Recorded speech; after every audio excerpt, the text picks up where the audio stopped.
Good morning, everyone. Happy Friday. This is Syya. I keep screwing this up. Good morning, everyone. Welcome to the Afterglow Live Recap Podcast. My name is Syya. And I'm Erin Gregor. And we are the co-hosts and the co-founders of Innovation Media Enterprises. We are podcast strategists, consultants, and production agency. So all things about podcasting, we're those gals for you. So Afterglow, what is it? We recap the weekly Global Leaders Organization Business Acceleration 2.0 speaker series. Every week, GLO procures awesome talents and speakers to share their insights on leadership concepts, business strategy, etc. So, it's a lot of fun. It's very helpful. And this week we are discussing Mr. Dave Anderson, Mr. Accountability, and also the founder of Learn to Lead. He is has an illustrious career, prolific author and speaker, and he sat down with Michelle to talk about, mental toughness and creating a team that helps find their why and to work cohesively. So, Erin, this was a very interesting conversation, and I took a lot of notes here, so I might overwhelm you with my notes. So I hope you're ready for it. I didn't watch it. I was busy yesterday, and then I was working on episodes. This is what's fun about owning a business. Sometimes people don't show up, so I was doing a little late night work last night to get something done today. So I didn't get a chance to watch it. Oh, well, it's okay, because everything I'm going to talk about, you're going to know it, and it'll be very interesting to hear your spin as how you think of the topics intuitively, right? Okay. So, one of the things that they started off and kicked off the conversation was the difference between killer instincts and mental toughness. And Dave had articulated that there is a perception that mental toughness and killer instincts are the same thing. And he said, no, it's not. So without knowing anything, how would you define killer instinct and mental toughness, Erin?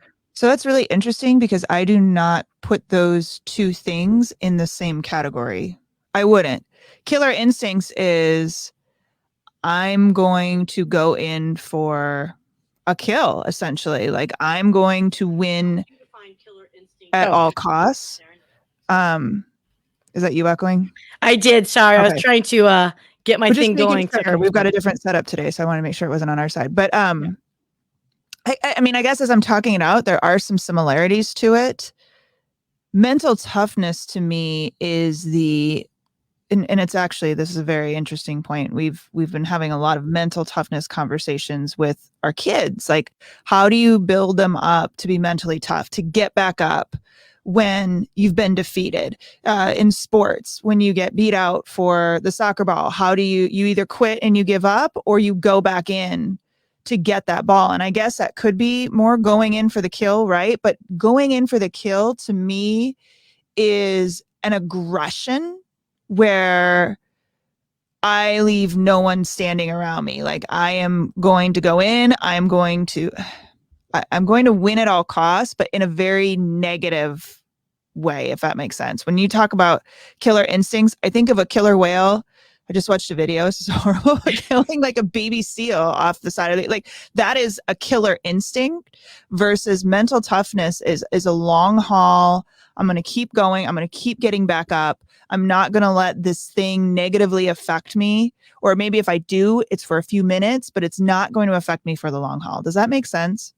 Yeah, no, absolutely. And I think it's very interesting that that's how you come up with this definition from your experiences and from your perception of life, right? And I think that kind of goes back to his point of as we talk about the next part of it is about the why of life, if you will. So the way he kind of defined killer instincts is getting started. So as an entrepreneur or a business person, professional, is what gets you up in the morning oftentimes is, what's going to inspire you to get started and, pop out of bed and get going and, brush your teeth and do all the things that you do right in the morning. Mental toughness is how he defined it as, is almost like fighting your way through to the actual finish. So you can have that desire, that burst of energy, that burst of inspiration, but do you actually finish the task at hand, right? Do you actually finish and complete your thought? So I think that was his viewpoint on that. So Jerry Mecca, hey, long time no see, my friend. The ability to endure after a loss and persevere is so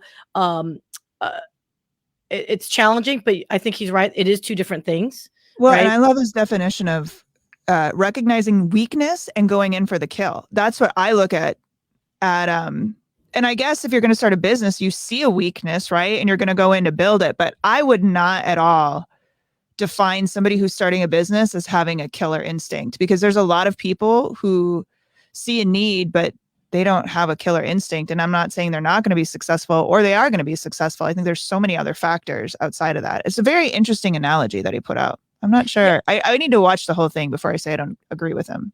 Well, it's interesting because he doesn't say either or is better. He actually says that some people actually have the killer instinct, not necessarily mental toughness or a combination thereof, right? To be an entrepreneur, to where to, I mean, and it could be like, like now that I think about it, like I can't tell you how many bosses, managers I've worked with over my years, told me that I have a killer instinct, and that's why I did a great job with business development. And one flat out told me, he's like, look, Syya, you're good about like building the relationships. He's like, but the daily minutia of things is probably not your forte, right? And so it's kind of the description of like a hunter versus a farmer mentality, right? Like that constant nurturing. Apparently, I'm not nurturing, Erin, but I can kind of see where that. If you, I was resonating a little bit with this one, because the killer instinct, if you tell me I can't do something, it's going to inspire me and force me to do something that you're telling me I can't do.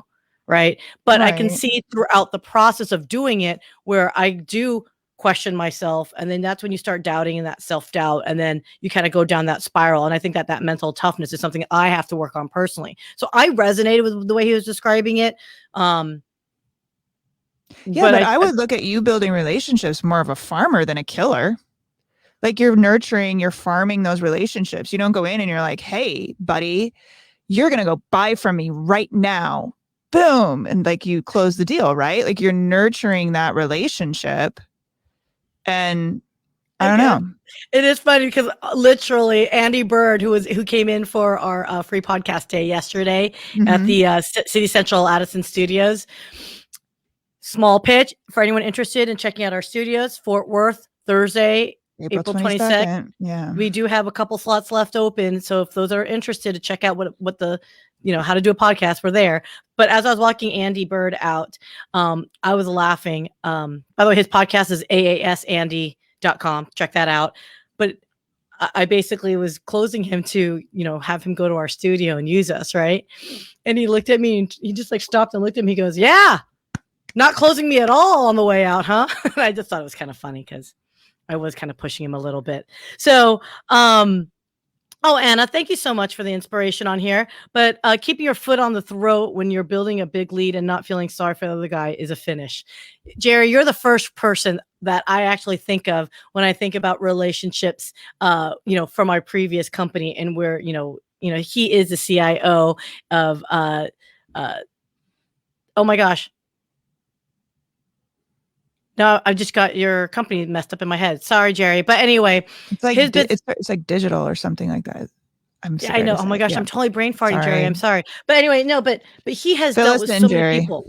But he's dealt with people that have the killer instinct, if you will, that like are like just go for the kill of a deal, if you will, right? But I know Jerry, a very great guy, but he will say no if you're not right for him, for his organization at that time. He will tell you no. Now the question is do you persevere after that no, right? And when he tells you candidly, hey, this is why it's a no, do you understand and listen and move and adjust accordingly? And that's another thing about, I think, data scan. Thank you, Jerry. Data scan. Sorry, Jerry. So, but that started with the D. I know. I keep wanting to say another company. That's why I didn't say. I refrained. But again, it is that motivation, right? And I think that goes back to, let's shift it then, right? So when someone like Jerry says no to a sales rep or to a business owner, right? Because we're all salespeople as entrepreneurs, then what is your why? And he really dug into this one. And I really want to emphasize this a little bit more because Erin, you and I talk about this from the context of podcasting, but I think it's still applicable. So his focus was, not just your business why, but your personal why. Like what literally gets you up in the morning and makes you say, I'm going to kick some booty today. So, he kind of defined it in a couple of different ways. What do you want for yourself? What do you want to help for others? Who cares? Why you do what you do. What legacy do you want to leave behind?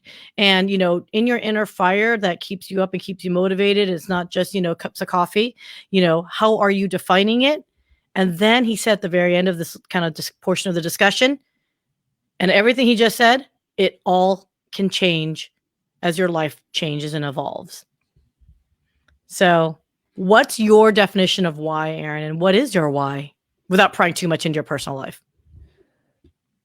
Well, I think understanding, because understanding your why is really important, and what drives you is super important, because it's like anything in life, you have to have some sort of purpose. I feel like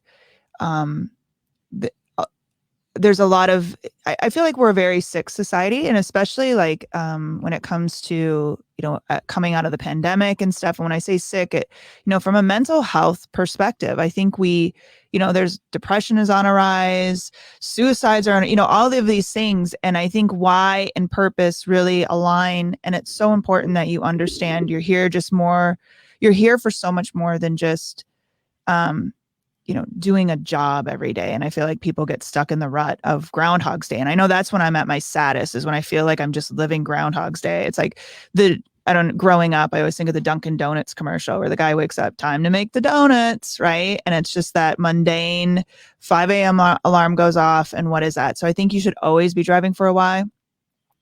I think too, in the terms of entrepreneurship, especially, because we hear these very sexy stories of, oh my God, I just found this need and I had all this money thrown at me to build a business. And like we had $100 million in sales after the first year, which is just a total BS story. It could happen, but I'm going to tell you, it's like, I don't even want to say it's the 1%. It's maybe a 0.10% of people that actually start a business where something like that happens.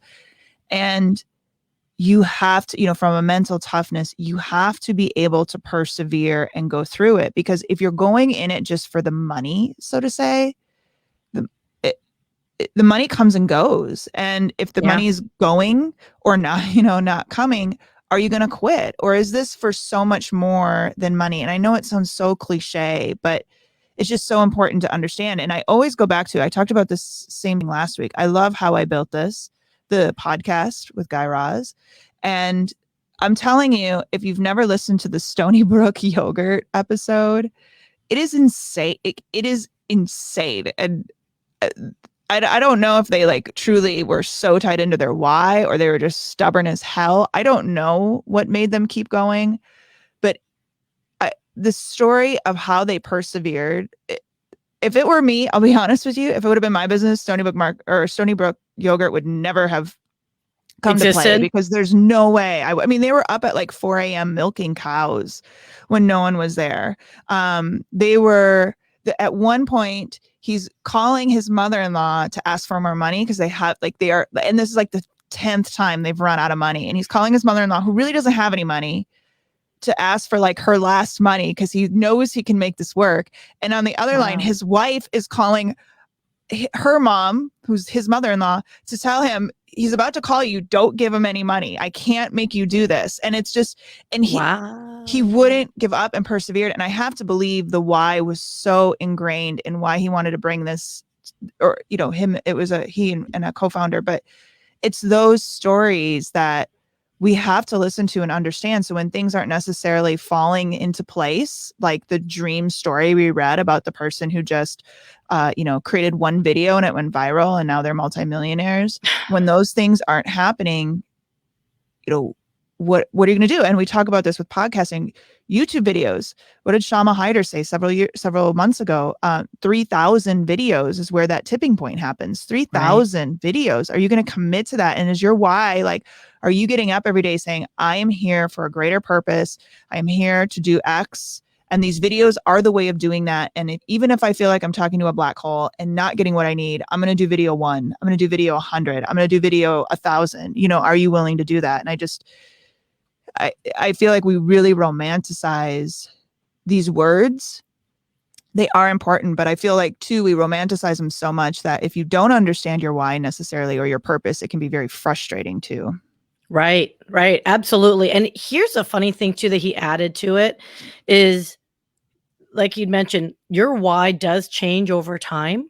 So he had mentioned when he was 19 and poor, his family lost everything in the family business and he had to switch gears and became a used car salesman.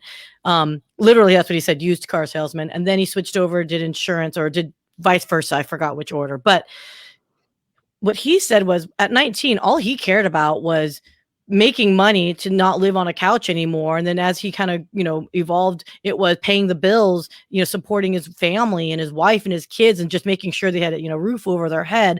And then what he pointed out was the irony is the more successful you become, all those check boxes of all those things that you're going towards, it gets smaller over time if you're not changing and reevaluating your why. And I thought that one kind of messed me up a little bit because I went through the exact same dilemma. And you and I talked about this when I just left HP in 2017. I think I was having a mental crisis of who am I? What am I? What is my value? Because it was so associated with tech sales for 20 odd years.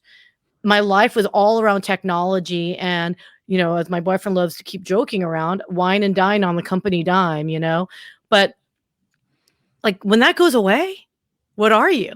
Right. And I think that's why I had to do a mental break of a year and a half to travel to discover and reset my, center, if you will. And, it wasn't until literally 2 weeks ago, I had a new epiphany of a new why in my life.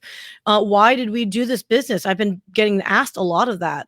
And you know what? In that year and a half, I got into genealogy and I started looking at birth dates, death dates of people. Literally, Erin, if you don't know the name of your great grandparents, that's literally where it starts. Like it doesn't take that far to be forgotten. Right. And so it kind of struck me mentally of like, well, like, what's our legacy? Because we're so much more than just birth date, death dates. Right. We all cried. We all laughed. We all got mad. Right. We all, sang songs, some better on key than others.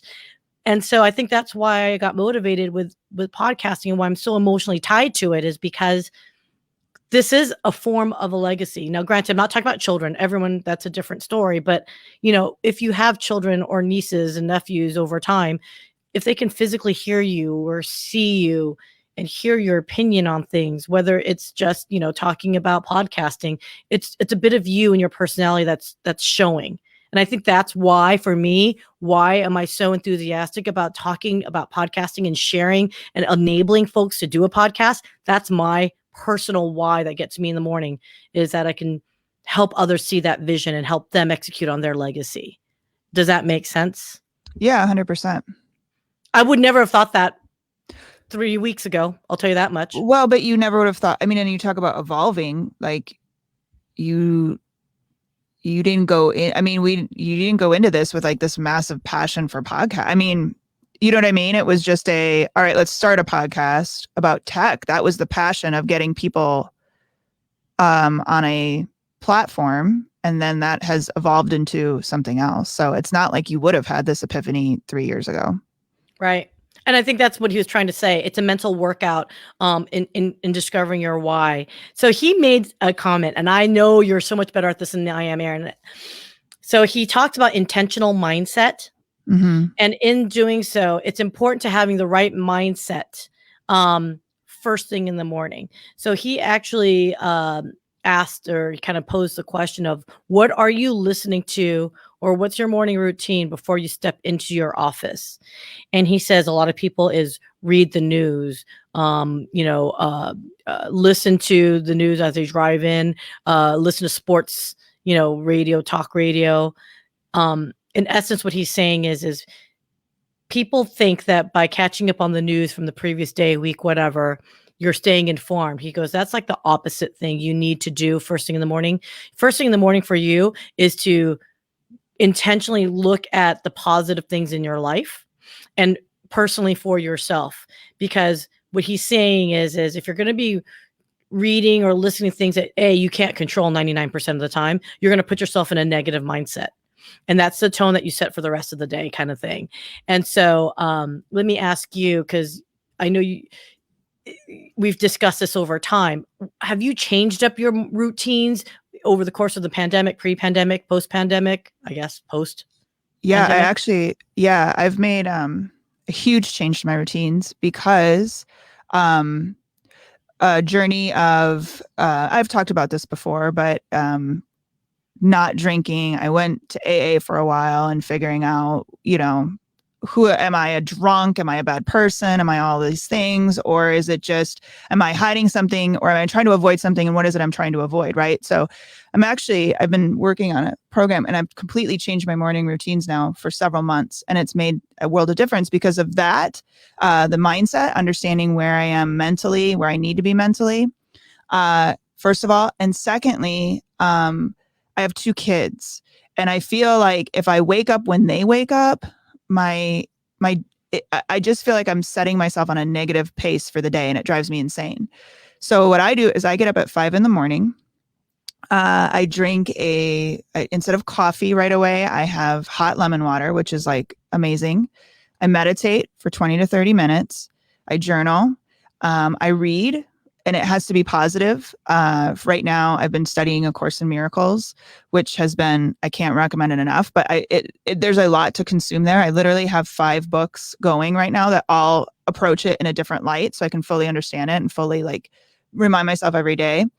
And then I actually just finished a book about this, and this was just such a mind-blowing piece to me. And I've read Digital Minimalism. I've read these things that I understand, but put it this way, it was saying we only have X amount of brain capacity.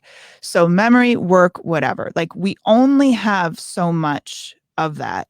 And when you're screwing around with thoughts of what should I eat today? What should I feed my kids? Or should I go to the gym? Should I not go to the gym? Blah, blah, blah. All of these things, or looking at social media and making mental notes about what's happening, whether it's, oh, that's really good to see them, or God, they seem to have their crap together and I don't.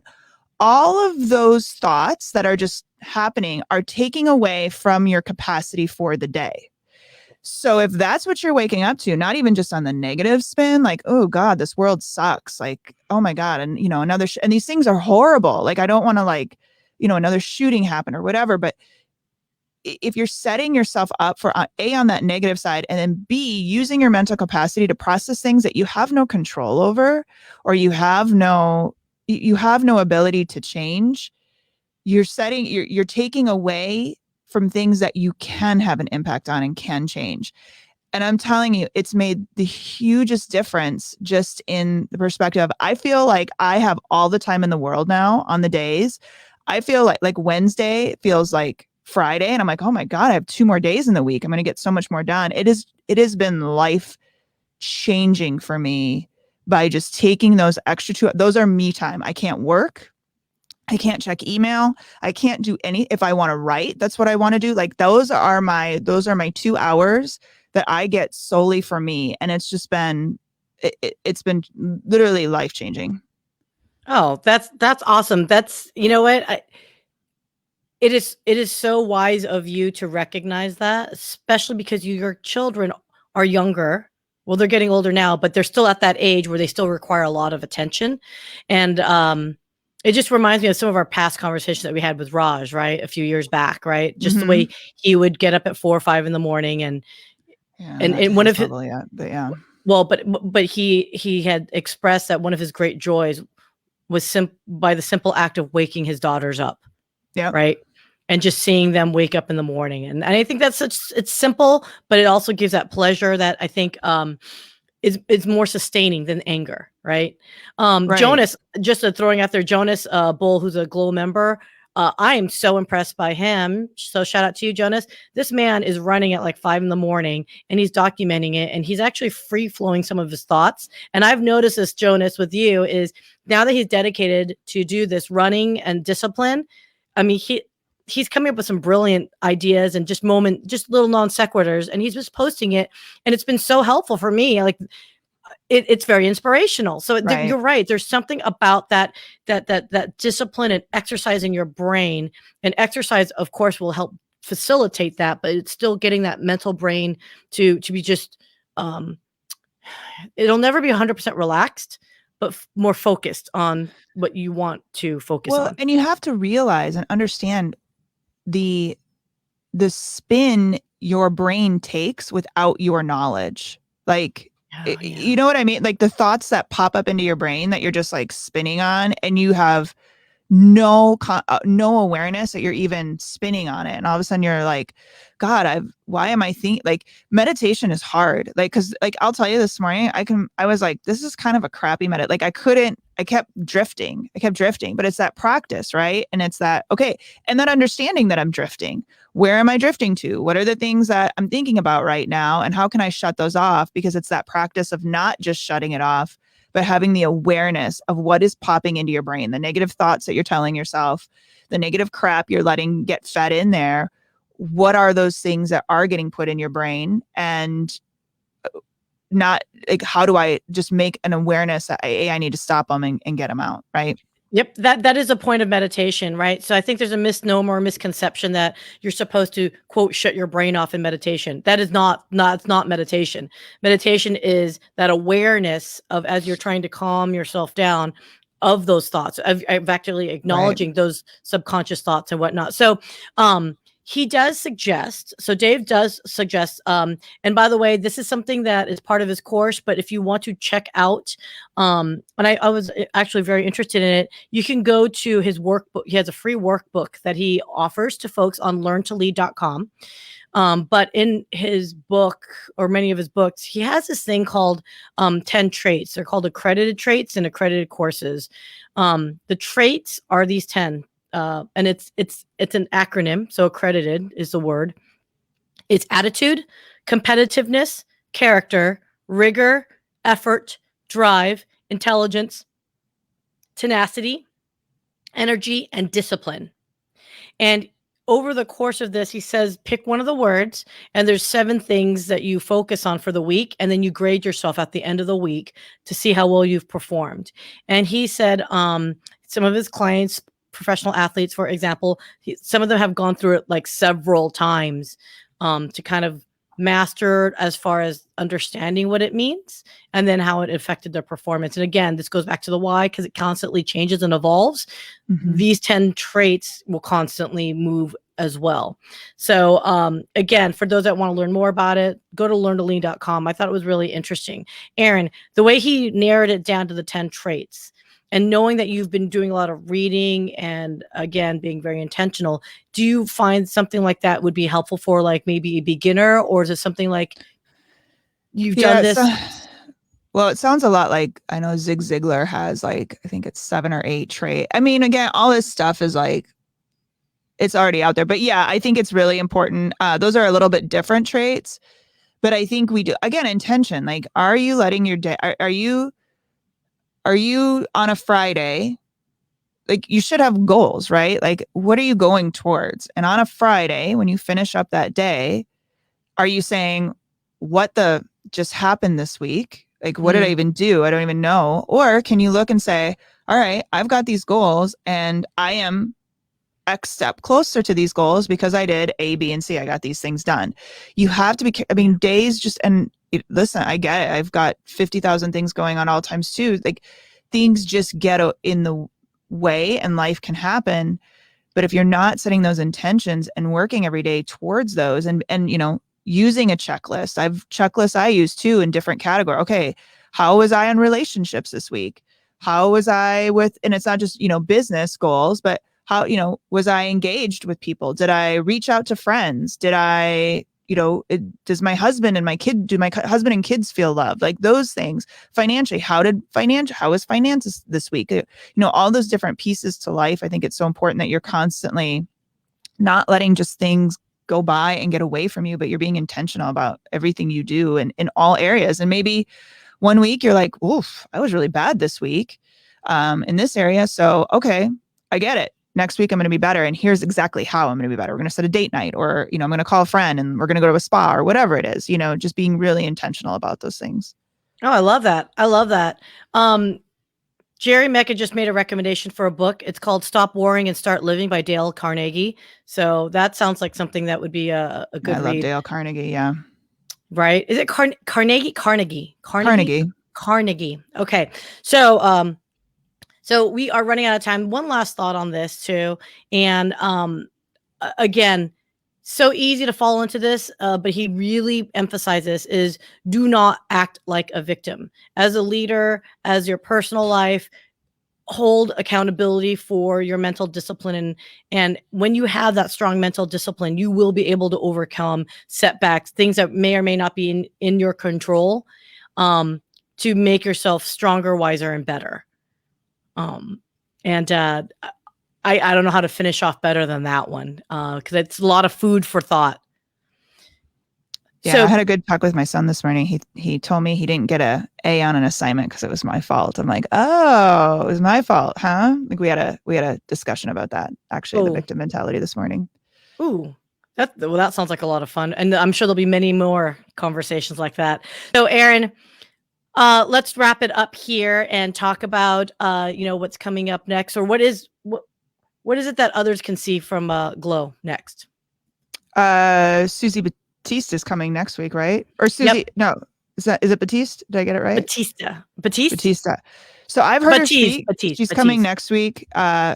You want to talk about mental toughness? She's got a story. I actually got a chance to speak with her several years ago. She's amazing. So she's the founder of Poopery. But what you may see that success and how amazing her life is now. But she had two very huge failed businesses, but she kept going and kept working, and now she's got a great story. So that'll be next week, next Thursday. And what we're talking about too is GLO, which stands for Global Leaders Organization. It's a group helping entrepreneurs, and I'm stumbling through this, but Syya and I are the co-chairs for Dallas. And being part of this group, you get to join us every Thursday, and then there's a VIP section. There's so much more to it than just a Thursday event. So definitely we'd love to have you join us. Head over to WithGLO, and it's GLO.com to find out more. Absolutely. And so one plug for us. So again, Innovation Media Enterprises, we are a podcast strategist production agency firm. And we just had a very successful free podcast day at our Dallas studios at City Central, one of our partners. And we are looking forward to offering it at the Fort Worth location. It's in downtown Fort Worth, City Central.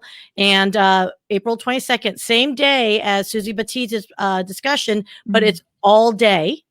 Mm-hmm. And, like I mentioned, Andy Bird with aasandy.com and his podcast, he's looking at a studio potential. Check it out. Understand what a podcast can do for your business and for your personal branding. Whether you're an entrepreneur or an actual corporate employee, our other client, Paul DeLegro over at Business Brains of the Bottom Line, is an employee, but he's launched his podcast because he wanted a different way to connect with his clients and prospects. So there's tons of applications for podcasting, and we'd love to have that discussion with you. So go to innovationmediaenterprises.com to learn more about podcasting. And of course, if you would like to join us for the free podcast day, April 22nd. Woo, Erin, anything else? No, I think we've got it covered. Definitely head over to WithGLO or Innovation Media Enterprises. Excellent. So on that note, everyone have a wonderful weekend and next week, and we will see ya next week for the Afterglow. And I always do get excited. Bye, guys.